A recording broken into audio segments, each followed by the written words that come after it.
sense of self. Before we begin, take a step back and understand the lens we will be using to look at this topic. For this is about great love, greater love, the greatest love. This is not a philanthropic exercise about climate change or Black Lives Matter. This is the love of all things, the love of the cosmos, the love of the self, of all selves. The idea that Fang Yuan is selfish is a standard understanding of the truth that is within us all. From the ruler of the cosmos, the one we call God, created all things for himself and at the same time made it be that it was for our sakes. This embodies the paradox of selfishness and selflessness perfectly. And there is this idea of free will. A mother and her child, a hen and her chick. She provides for these chicks, take pain in their stead, all for the selfless goodness of her heart, right? It is reasonable, but it all leads to the fact that the joy of her product, the chicks, is her ultimate joy. Her death matters not, because her will can be seen in the lives of her chick. All of these are also equivalent to the human parents, who take care of their children from childhood to adulthood with love. Some parents happen to not love their children as they normally would have, and some don't love kids at all. Those people are not only selfish, but greedy. The selfishness and selflessness are twins birthed from the beginning of consciousness. Context molds each foundation. All humans are born into behavior and culture, and the way to act and sometimes how to feel is a program of the system. Even yours truly has been initiated by the system.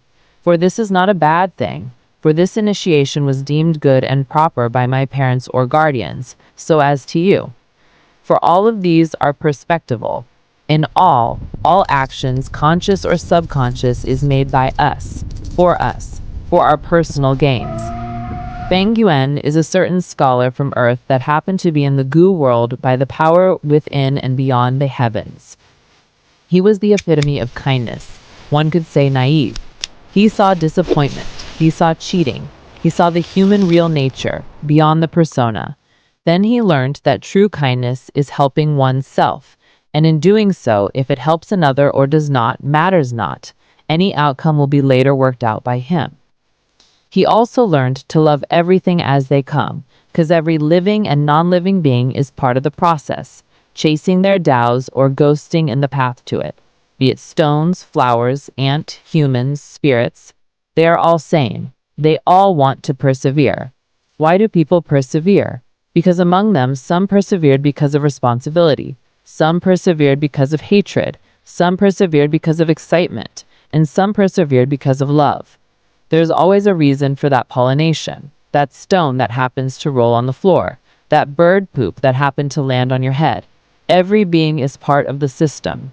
Fang Yuan understands this and gave statement, all is equal.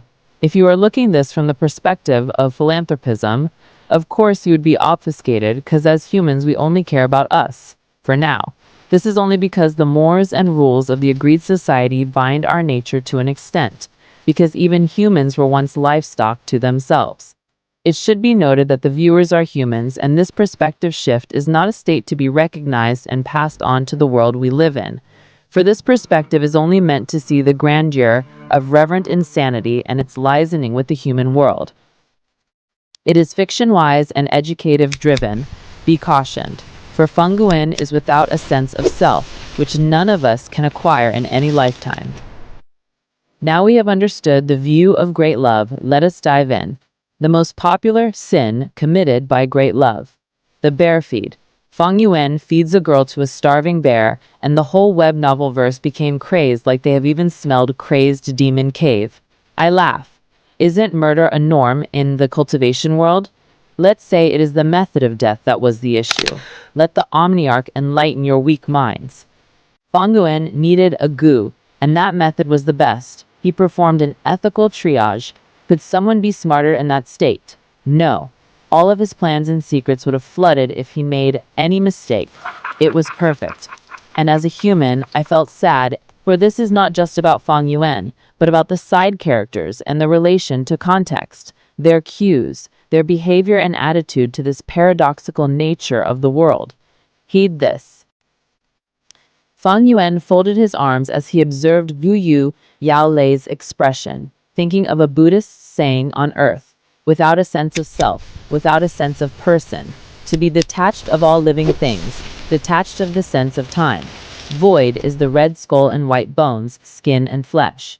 I am namely myself, without individuality, breaking the sense of self, realizing that one is common and ordinary. Without a sense of self means that everyone is equal. There is no difference. Mankind's humanity no longer treating humans as a superior race and demeaning other living beings.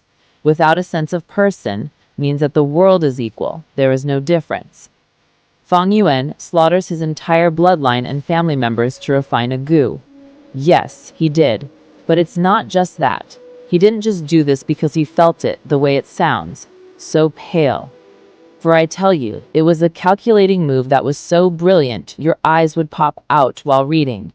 The ancestor of the Guyu clan made his descendants as an investment for his future self. He buried himself and went into a deep sleep, and his plan was to refine all of them into a gu that would increase his talent. But because of Fang Yuan's prior knowledge and wisdom, he reversed everything.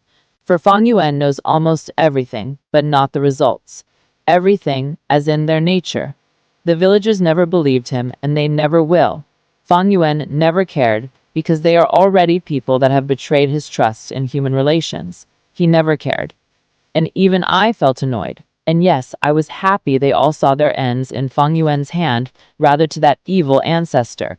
When you read the process, your perspective will twist into standing at one particular evil as good and the other as evil, for none was neither good nor evil. Only the method that benefited the reader into a state of goodness was the protagonist's point of view. And from every calculation and regards to the story, that was the perfect execution.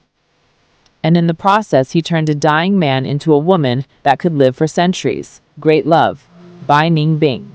There are more, but I will stop here. Great Love is a villain in this web novel, and he does what villainy stands for in a world with goodness and evil, and he played it well. And in this, he loved everyone equally. He was kind from the bottom of his heart when he offers kindness and the opposite in equal precision.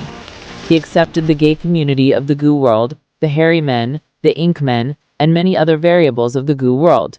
He laughed at heaven that cares only about the balance of all that it cares for at the moment. All other beings are tools for heaven's goals. So Fang Yuan became his own heaven and earth, not to be used by fate or the heavens. Even as the heavens happen to be almost all-knowing and powerful, Fang Yuan tricked it and used it as his tool. Let's now step back and remove this lens. As a human, I have witnessed many things, even in my little years on Earth. Humans are sometimes unpredictable, cunning, and when push comes to shove, different things that soils loyalty and trust comes into play. For unto us that are too kind and sometimes naive, we have been used by the world many times. The lesson from Fang Yuan is too broad, but a beautiful lesson is that we should understand that this, our world, Earth, is wicked and evil, but we don't really have to revenge or pay evil to evil, but embrace this truth and overturn this system with great love and a perspective that is bathed in wit and the cunning it uses. What is your take on the reality of the world we live in? I know there are good people in it, but they are really few. Even Jesus had to say, only the Father is good. That statement isn't as plain as it seems. It is so deep, really deep, that it veins into the human nature. Do you believe that evil should be paid outrightly with the same evil or with a charm of great love and nonchalance? Share your thoughts in the comment section. And if you happen to love the blend of Fang Yuan's perspective, the Omniarch, and the understanding of human philanthropism, kindly like and subscribe to the Omniarch and hit that notification bell for updates on clearer insights of the Gu world and of great love. Thanks for watching.